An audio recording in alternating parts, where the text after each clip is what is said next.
Salam di dalam Tuhan, salam sejahtera buat kita semua teman-teman. Tema hari ini berhikmat dalam pekerjaan.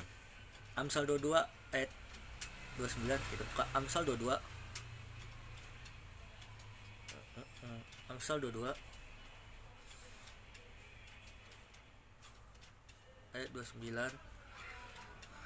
Pernahkah engkau melihat orang yang cakep dalam pekerjaan di hadapan raja-raja? Ia akan berdiri bukan di hadapan orang-orang hinaan. Gini teman-teman, orang yang berhikmat dalam pekerjaan, dia fokus, amin.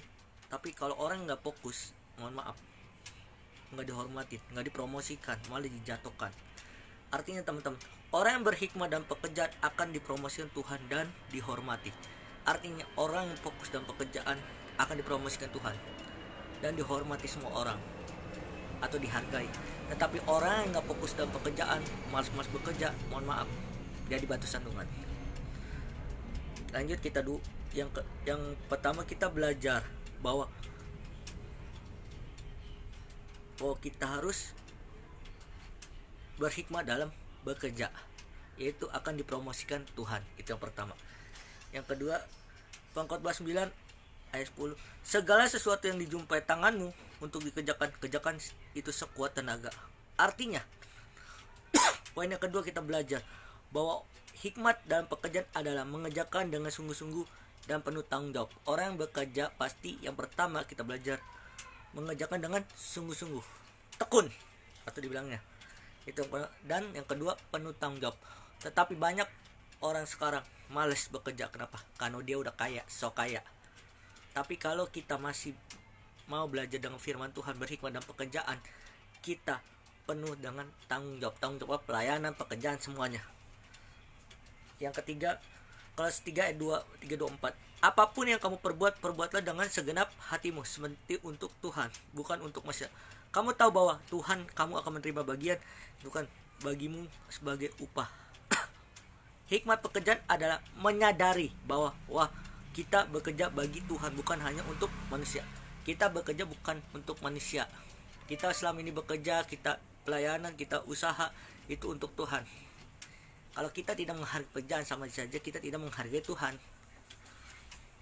Itu yang keempat, Yakobus 1 ayat 5. Tetapi apabila di antara kamu yang kekurangan hikmat, hendaklah ia memintakan kepada Allah, maka hal itu akan diberikannya kepadanya. Nah, ini kita belajar. Saat bekerja kita perlu terus meminta hikmat agar dari Tuhan, agar tidak salah langkah. Seringkali kita salah langkah.